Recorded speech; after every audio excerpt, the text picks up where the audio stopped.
அம்பாள்கிட்ட request பண்ற மாதிரி இருக்கும். பல வாட்டி கேளுங்க. அப்பதான் அந்த காமாட்சி விருத்தம் கேட்க கேட்க நம்ம அம்பாள்கிட்ட எப்படி அப்ரோச் பண்ணணும்னு தெரியும். ஒரு உண்மையான பக்தன் எப்படியெல்லாம் அம்பாள்கிட்ட அப்ரோச் பண்ணியிருப்பான். காமாட்சி விருத்தம்னு போடுங்க. இது வரைக்கும் கேட்காதவா, கேட்டிருந்தா வெல் அண்ட் குட். அந்த மாதிரி அம்பாள் நமக்கு வந்து எல்லாம் எக்ஸ்கியூஸ் கொடுத்துதான் கொடுப்பா. நம்ம மேல அவ்வளவு பிரியமா இருக்கா. நம்ம ஒன்னும் டுவர்ட்ஸ் காடு கிட்ட நெருங்கி போகணும். அதுதான் நம்ம செய்ய வேண்டியது. நம்மளை கைவிட மாட்டா, துணையா இருப்பா. அந்த அளவுக்கு நம்பிக்கையோட இருக்கணும். இந்த நரகாசுர வதம் எல்லாமே நம்ம தீபாவளி கொண்டாடுறது எல்லாமே என்ன, நரகாசுரன்றது யாரு? நம்மளோட சவுத் இந்தியன் கதையப்படி பாத்தீங்கன்னா கிருஷ்ணாவதாரத்தை மையப்படுத்தி சொல்றது. கிருஷ்ணாவதாரத்துல இந்த நரகாசுரன் பூமாதேவிக்கும் கிருஷ்ணருக்கும் பிறந்தவன் தான். அதாவது இரண்யாக்ஷன் வதம் பண்ணும்போது அப்போ வந்து அந்த வராக பெருமாள் பூமி வதம் பண்ணிட்டு பூமி எடுத்துட்டு வந்தார். ரத்தம் தோந்த முகத்தோட எடுத்துன்னு வர்றார். அப்படி எடுத்துன்னு வரும்போது அப்ப அந்த பூமாதேவியோட பெருமாளுக்கும் அந்த பூமாதேவிக்கும் அந்த ஒரு சேர்க்கை ஏற்படுறது. அப்போ வந்து அந்த ரத்தம் தோஞ்ச முகம், அந்த சண்டை போட்ட அந்த சந்தியா காலம் வேற. அந்த சமயத்துல ஹஸ்பண்ட் ஒய்ஃப் அந்த மாதிரி அவ ஒத்துமையா மேல வரார், பூமியை தூக்கிட்டு வரார். அப்ப பிறந்ததுதான் அந்த இரண்ய அந்த இவன் நரகாசுரன். சோ அப்ப அவனோட குணாதிசயங்கள் எப்படி இருக்கு, அந்த ஒரு மட்டமான குவாலிட்டியோட இருக்கு. அதுதான் அவன் தன்னோட இறக்குற காலத்துல கேட்கறான். கடைசியில அம்மா கையால தான் சாகணும்னு கேட்கறான். அது சத்தியபாமைக்கே தெரியாது தான் தான் பூமாதேவின்னு. கிருஷ்ணர் நரகாசுர பிராக் ஜோதிஷபுரம்னு இடத்துக்கு போறார், சண்டைக்கு போறார். ஆனா 16,000 பெண்களை வந்து அவன் அடைச்சு வச்சிருக்கான். எல்லாரையும் காப்பாத்தணும், வந்து நம்ம பூமி பாரம் போக்கணும்ட்டு அவர் போறார். அப்படி போகும்போது சத்தியபாமா இந்த வாட்டி நானும் வரேன்னு வரா. அது கிருஷ்ணருக்கு தெரியும். அவளை அந்த மாதிரி வர வைக்கணும்ன்றது, அவளை கையாலதான் அவனுக்கு மரணம் ஏற்படும். அவளுக்கு தான் பூமாதேவின்றது தெரியாது. ஸ்ரீதேவி தான் ருக்மணி, பூமாதேவி தான் சத்தியபாமா. அப்போ அந்த கிருஷ்ணர் வந்து அந்த நரகாசுரனோட அஸ்திரத்துல என்னமோ அப்படி மயங்க விழுந்த மாதிரி விழுத. அப்போ உடனே அவன் திருப்பி அடுத்த அஸ்திரம் எடுக்கும்போது சத்தியபாமாக்கு ஏற்கனவே சத்ராஜித்தோட பொண்ணு, அவ ராஜாவோட பொண்ணு, அவ அந்த அஸ்திரங்கள்லாம் தெரிஞ்சிருந்தவன். உடனே அவ எடுத்து பிரயோகம் பண்றா, எடுத்து நரகாசுரன் மேல கரெக்டா அதை அடிச்சு விடுறது. அப்ப நரகாசுரன் வந்து அப்ப இறக்கும் போது அவன் நம்ம எங்க அம்மா கையால் தானே சாகணும், நான் வர வாங்கியிருக்கேன், இந்த ஒரு லேடி வந்து நம்மள அடிச்சுட்டாளேன்னு நினைக்கிறான்.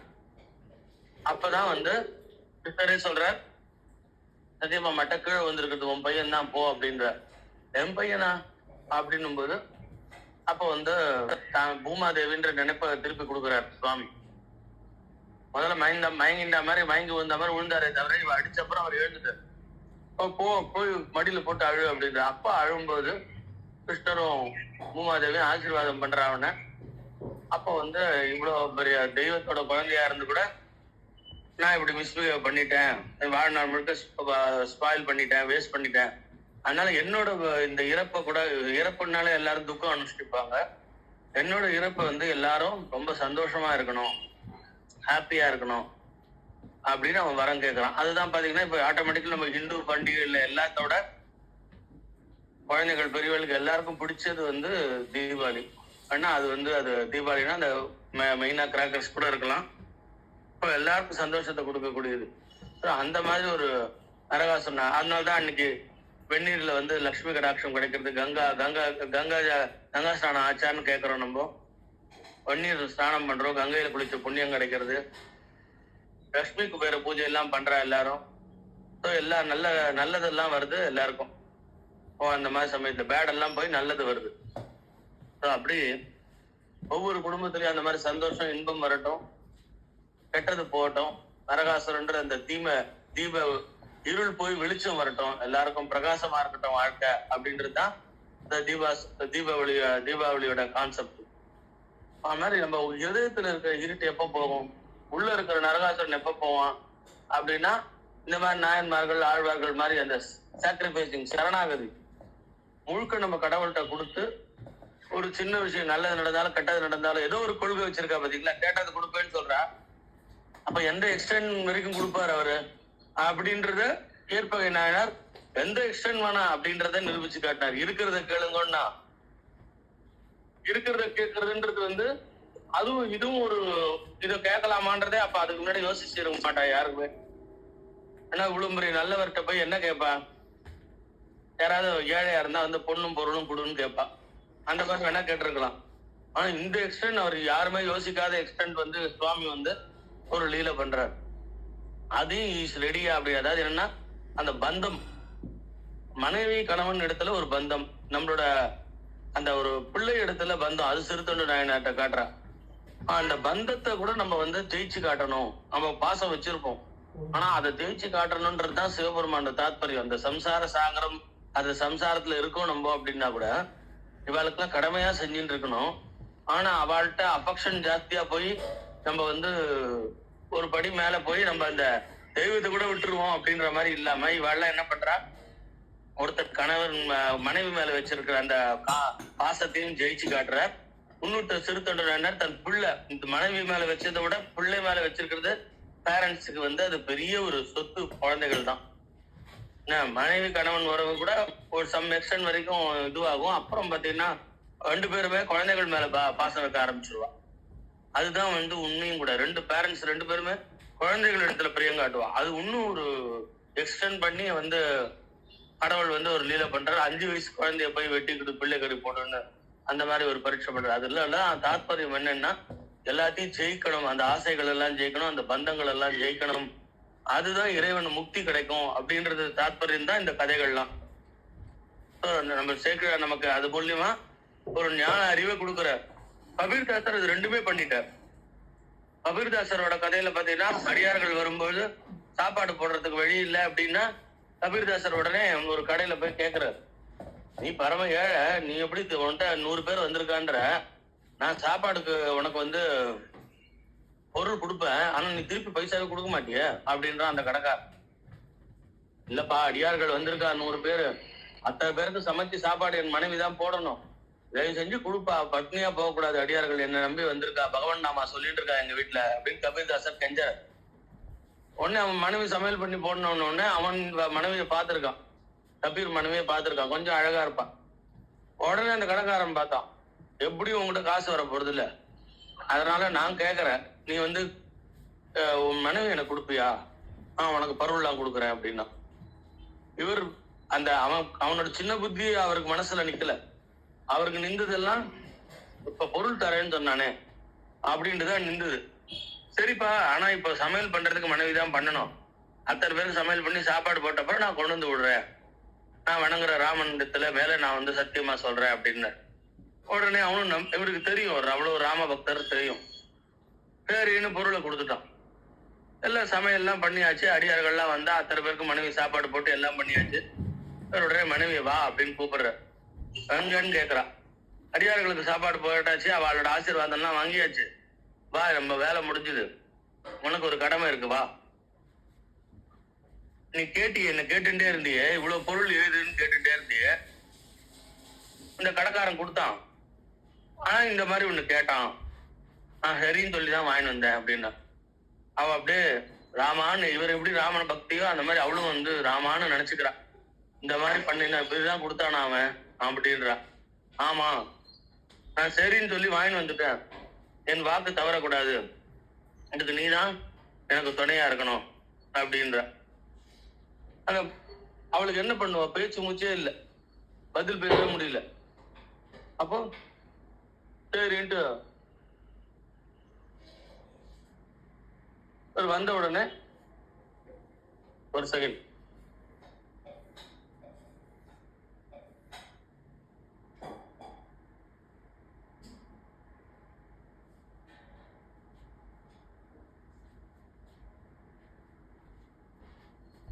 சாரி. அப்ப அந்த மாதிரி சரின்னு சொல்லிட்டு இந்த மாதிரி சொல்லிட்டேன்ட்டு கொண்டு போய் விட்டுட்டு அந்த பார்த்தான், அவன் கடைக்காரன் பார்த்தான், இதுக்கப்புறம் கடையை நம்ம நடத்திட்டு உட்காந்துருக்க வேண்டாம், கபீர்தாசர் சொன்ன வாக்கு காப்பாத்திட்டார், எனக்கு நமக்கு நிறைய வேலை இருக்கு வீட்டுல அப்படின்னு சொல்லிட்டு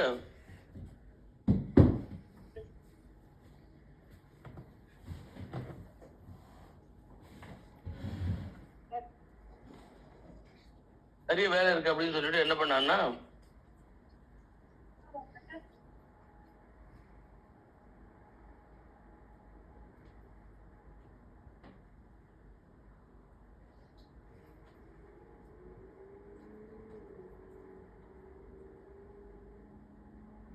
கபீர்தாசர் என்ன பண்றாருன்னா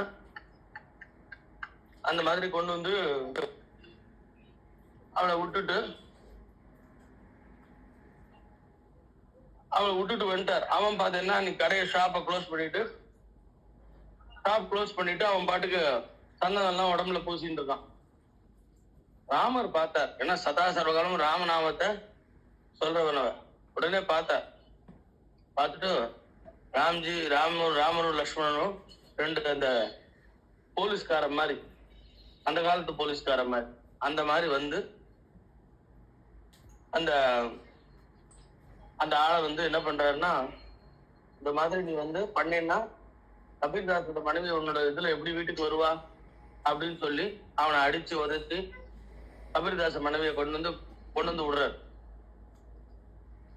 அப்போ கபீர்தாசர் சொல்றாரு, நான் என் மனைவியை வந்து கொடுத்துட்டு வந்துட்டேன், நீங்க யாரு விடுறதுக்கு அப்படின்னா.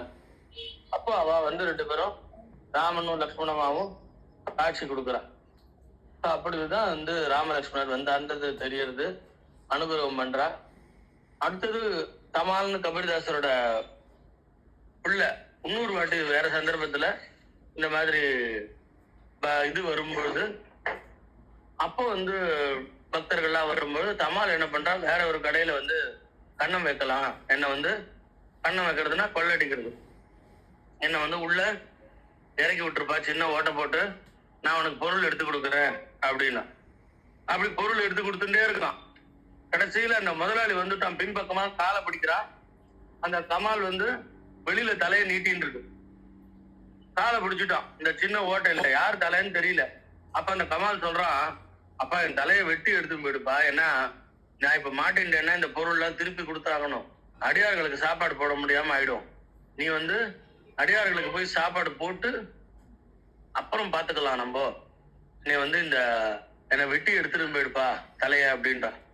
ஒண்ணு கபீர்தாசர் இடுப்புல வச்சு இந்த கத்தியை எடுத்து தப்பான தலையை வெட்டி கமால் தலையை வெட்டி எடுத்தும் போயிட்டா. சாமான் இல்லாம எடுத்தும் போயாச்சு, அடியார்களுக்கு சமையல் நடந்துட்டு இருக்கு.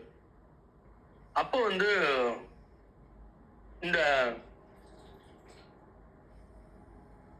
இந்த கடைக்காரன் என்ன பண்ணா, இந்த முண்டத்தை தலை இல்லாத ஏதோ ஒரு சின்ன பையனோட உடம்பு, யார் வீட்டு பையன் தெரியல, அதாவது ஊர் பஞ்சாயத்துல போய் சொல்லி ஊர் அந்த மரத்துல தொங்க விட்டுறா, இது யாரோட பையன் கண்டுபிடிக்கணும், இந்த மாதிரி வந்து தலை இல்லாத முண்டமா இருக்கு, என் கடையில கொள்ளை அடிச்சிருக்காங்க, பையன் மாட்டினா, அவங்க வீட்டுல யார் வீடுன்னு தெரியல அப்படின்னு சொல்லி அதை தொங்க விட்டு இருந்தா.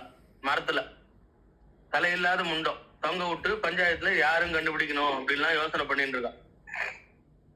அப்ப அந்த வழியா வந்து ஞானேஸ்வரர் இவெல்லாம் வரா.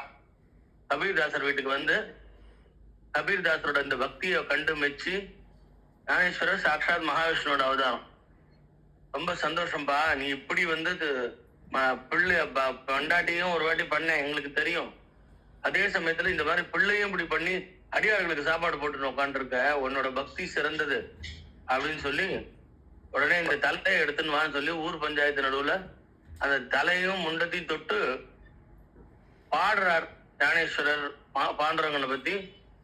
அவன் உயிர் பித்து எழுந்துக்கிறான். அப்புறம் அந்த கடைக்காரனும் வந்து இது பெரிய மிரக்கல் நடந்த உடனே அவனும் திருந்தி இந்த மாதிரி என் கொள்ளை அடிச்சுதான் நான் வந்து ஸ்டேட்மெண்ட் கொடுத்து வாபஸ் வாங்கிக்கிறேன், இப்படிப்பட்ட ஒரு அடியார்களுக்கு தொண்டு பண்ணி இந்த மாதிரி கூட தியாகம் பண்ற இவருக்கு அவளுக்கு கொடுக்கிற பாக்கி எனக்கும் கிடைச்சது, என் கடை பொருள் கிடைச்சதுன்னு சொல்லி அவனும் அதை வந்து அக்செப்ட் பண்ண மாதிரி பண்ணிட்டான். இப்படி எல்லாம் வாழ்ந்திருக்கான்னா இதெல்லாம் கதையிலேயே கேட்க முடியலையே, நம்மளால ஏத்துக்க முடியலையே, நிஜமாவே அப்படி வாழ்ந்திருக்காளே. தலையை வெட்டின்னு போறதாவது, பிள்ளை தலைய அந்த பிள்ளையும் சேர்ந்து அதுக்கு கோஆபரேட் பண்றதாவது. இப்ப ரெண்டுமே அந்த சேக்கிரார் சொன்ன ரெண்டு பேரோட கதைகளும் சேர்ந்து கபீர்தாசர் கடையில வந்திருக்குன்னா பக்தர்கள் எல்லாருமே இட்ஸ் டிஃபரெண்டா தான் இருப்பா போல. அவளோட குவாலிட்டி அந்த அது என்னன்னா, அந்த கதையோட சாராம்சம் என்ன அப்படின்னா, இந்த பந்த பாசங்கள்ல இருந்து விடுதலை அவளுக்கு, அது பகவான் இடத்துல சரணாகதி அடைஞ்சவா அப்படின்றதுதான் அந்த நம்ம தெரிஞ்சுக்கணும். பகவான் இடத்துல சரணாகதி, பந்த பாசத்துல இருந்து விடுதலை, இது வந்து ஞான வைராக்கியத்தை கொடுக்கும். எல்லாம் இது ஈஸி இல்ல, ஒரு வார்த்தையில சொல்லிட்டு உடனே வந்துடாது. ஆனா அந்த மாதிரி ஒரு நம்ம ஸ்டாண்டர்ட் பக்தியில கொஞ்சம் கொஞ்சமா இறைவன் நாம சொல்ல சொல்ல சொல்ல சொல்ல மெருகேறி பக்குவமாயி அந்த அளவுக்கு நம்ம உயரணும் இந்த அடியார்கள் பக்தர்களோட அவளோட பிளெஸிங்னால. சரியா? Very good sir. Krishnamurthy sir, நீங்க ஏதாவது சொல்லுங்க சார்.